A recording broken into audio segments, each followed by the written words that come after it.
ప్రేక్షకులందరికీ స్వాగతం. కార్తీక పురాణంలో 10వ అధ్యాయం ఆజామిళుని పూర్వవృత్తాంతం. విదేహ దేశాధిపుడైన జనక మహారాజు వశిష్ఠుల వారిని చూచి, మునిచంద్ర, ఈ ఆజామిళుడు ఎవరు? వీడు ఏ పాపాలు చేశాడు? ఎందుకు చేశాడు? యమభట్లు ఊరక ఎందుకు వెళ్ళిపోయారు? తను ప్రభువైన యమధర్మరాజుకు ఏమని సమాధానం చెప్పుకున్నారు? మొదలైన విషయాలన్నీ వినాలని కుతూహలంగా ఉంది. దయతో వాటిని విశదీకరించమని ప్రార్థిస్తున్నా అన్నాడు. జనకుని సందేహాలు విన్న వశిష్ఠుల వారు వల్లెవేయని ఆజామిళుని పూర్వజన్మ వృత్తాంతాన్ని వివరించడం ప్రారంభించారు. ఓ శత్రుసూతన, విష్ణుదూతల మాటలు విన్న యమభటులు యముని సన్నిధానముకు వెళ్ళి జరిగిన వృత్తాంతమంతా విన్నవించుకొని, మహాప్రభు, మహాపాపాత్ముడున్ను, దురాచార పరుడున్ను, నింద్య కర్మల చేసినవాడున్ను అయిన ఆజామిళుణ్ణి వైకుంఠం తీసుకొని పోయారు. మేము వాడిని తీసుకుని రాగల శక్తి లేకపోవటం వల్ల ఏమీ చేయలేక తిరిగి వచ్చాం అని భయపడుతూ చెప్పారు. ఆ మాటలు విన్న యమధర్మరాజు కోపం హద్దులు మీరింది. కండ్లు ఎర్రబడ్డాయి. భటులు తమ స్వామి రూపాన్ని చూడలేక వెనుకడుగు వేశారు. ఇంతలో యమధర్మరాజు ఆ విధంగా జరుగుటకు గల కారణాన్ని దివ్యదృష్టితో చూచి యథార్థాన్ని గమనించి శాంతచిత్తుడై, దుర్మార్గుడైన ఆజామిళుడు మరణకాలంలో హరినామస్మరణ చేయటం వల్ల విష్ణుదూతలు వాడిని వైకుంఠం తీసుకుని పోయారు. ఎంతటి పాపాత్ములైనప్పటికీ మరణకాలంలో తన పేరు తలపెట్టినట్లయితే వాళ్ళ పాపాలన్నీ విష్ణు భగవానుడు హరించి తన దగ్గరకు చేర్చుకుంటాడు. నోరు విప్పి భగవన్నామాన్ని ఉచ్చరిస్తే చాలు, అగ్నిహోత్రుడి వలె అన్ని పాపాలు బూడిదపాలు చేస్తాడు. ఎవడు భక్తితో నిత్యుడైన శ్రీమన్నారాయణుని ధ్యానిస్తాడో వాడు జీవన్ముక్తుడవుతాడు. వాడు తుదకు శాశ్వతమైన మోక్షాన్ని పొందుతాడు అని మౌనంగా ఊరుకున్నాడు. జనక మహారాజా, ఆజామిళుని పూర్వవృత్తాంతం చెప్తాను విను. ఆజామిళుడు అంతకు ముందు జన్మలో సౌరాష్ట్ర దేశంలో ఒక బ్రాహ్మణ కుటుంబంలో పుట్టి పెరిగి పెద్దవాడై ఒక శివాలయానికి పూజారి అయ్యాడు. ఆ ఆలయంలోని వస్తువులన్నింటినీ అపహరిస్తూ ఉండేవాడు. స్నానం సంధ్య మాని ఆచారాలు విడిచిపెట్టి ఆయుధాన్ని చేత్తో పట్టుకొని తిరుగుతూ ఉండేవాడు.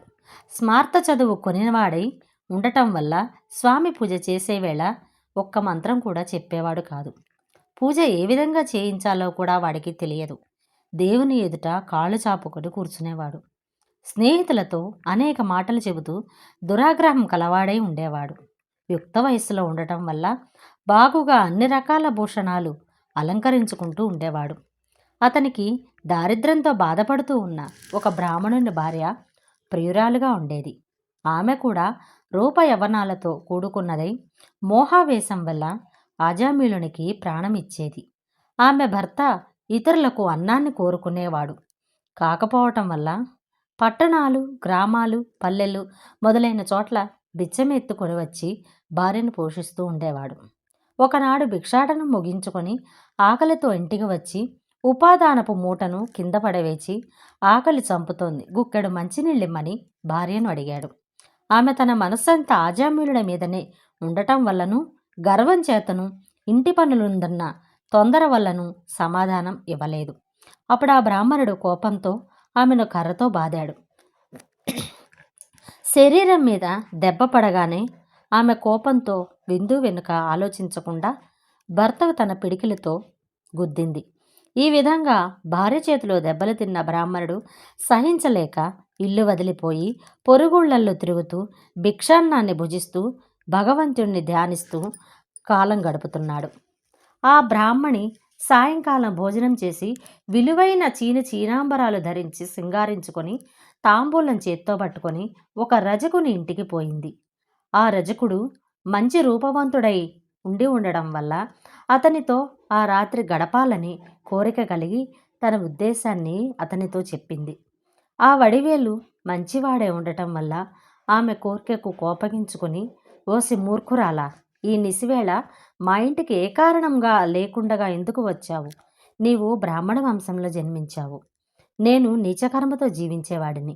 నీవు కోరినప్పటికీ నేను అంగీకరించటం మహాపాపమవుతుంది.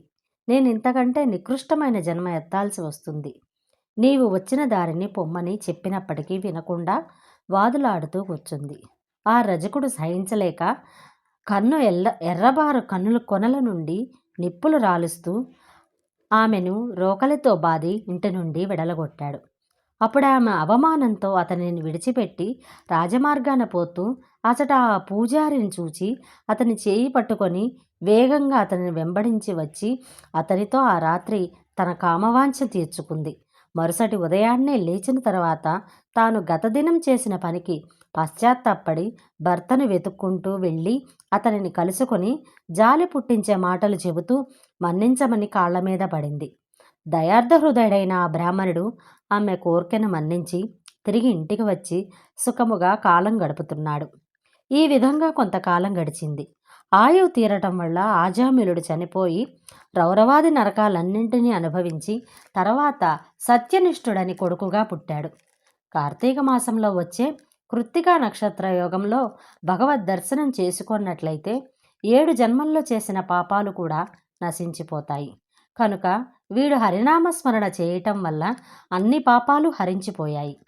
కాలాంతరంలో ఆ బ్రాహ్మణ పత్ని కూడా మరణించి నరక బాధల్ని అనుభవించి మరలా భూమి మీద కన్యాకుబ్జ దేశంలో చండాల జాతిలో పుట్టింది. అప్పుడు ఆ పిల్ల తండ్రి ఒక బ్రాహ్మణుని దగ్గర చేరి దాని జాతకం ఎలా ఉంటుందో చెప్పమని కోరాడు. అప్పుడు ఆ బ్రాహ్మణుడు, ఆ బిడ్డ పితృగండంలో పుట్టింది, ఇది ఇంటిలో ఉంటే నీవు బ్రతకవని చెప్పాడు. అప్పుడు ఆ చండాలుడు వెంటనే ఇంటికి వచ్చి ఆ బిడ్డను దూరం తీసుకొని పోయి వదిలివేసి ఇంటికి వెళ్ళాడు. ఆ బిడ్డ అక్కడ దిక్కులేక పోరు పెట్టి ఏడుస్తుంది. ఆ సమయంలో పిల్లలు లేని ఒక బ్రాహ్మణుడు ఆ త్రోవను పోతూ చూచి జాలిపడి ఆ బిడ్డను తీసుకొని పోయి పెంచటానికి దాదికిచ్చాడు. ఆ విధంగా దాది చేతిలో పెరిగి పెద్దయిన మాతంగ కన్యను ఈ ద్విజుడు పరిగ్రహించాడు. ఓ జనక మహారాజా, ఇదే ఆజామిళుని యొక్క పూర్వజన్మ వృత్తాంతం. జన్మాంతరాల్లో చేసిన పాపాలు కూడా హరినామస్మరణ వల్ల తొలగిపోతాయి. దానికి మించిన ప్రాయశ్చిత్తం వేరొకటి లేదు. నాలుక మాధవుని నామం ఉచ్చరింపదేని, మనసు మాధవుని పాదపద్మాలు తలంచదేని, చెవులు విష్ణుని కథలు వినువవేమి. అటువంటి వాళ్ల పాపాలు ఏ విధంగా నశిస్తాయి? అటువంటి వాళ్ల పాపాలు నశింపనే నశింపవు. ఎవరైతే మరొక విషయాన్ని మనసులో పెట్టుకొనక జనార్దుని నామాన్నే స్మరిస్తూ ఉంటారో వారు తప్పకుండా ముక్తిని పొందుతారు. దీనికి సందేహం లేదు. ఆ హరినామస్మరణ వల్ల గొప్ప పాపమైన చిన్న పాపమైన తప్పకుండా నశిస్తాయి. కార్తీక మాసంలో ధర్మాలను ఏమి చెప్పావో వాటన్నింటికీ పాపాల్ని హరించే శక్తి ఉంది. అందుచేత కార్తీక మాస ధర్మాల్ని ఎవడ ఆచరించకుండా ఉంటాడో వాడు తప్పకుండా నరకాన్ని పొందుతాడు. దీనిలో ఏ విధమైన సందేహము లేదు. ఈ పవిత్రమైన పాపహరమైన ఈ కథను ఎవడు వింటాడో వాడన్ని పాపాల నుండి వినిర్ముక్తుడై వైకుంఠవాసం పొందుతాడు. దీనికి సందేహం లేదు. ఎవరి ఉపయోక్యాన్ని వినేవాళ్లకు వినిపిస్తారో వాళ్ళు పాపాలు కూడా తొలగిపోతాయి. అతడు వైకుంఠంలో విష్ణువుతో కూడి ఆనందిస్తూ ఉంటాడు. ఇది కార్తీక పురాణమందలి 10వ అధ్యాయం సంపూర్ణం. మరొక అధ్యాయంలో మళ్ళీ కలుద్దాం. Thank you. Share, like, subscribe. Thank you for watching.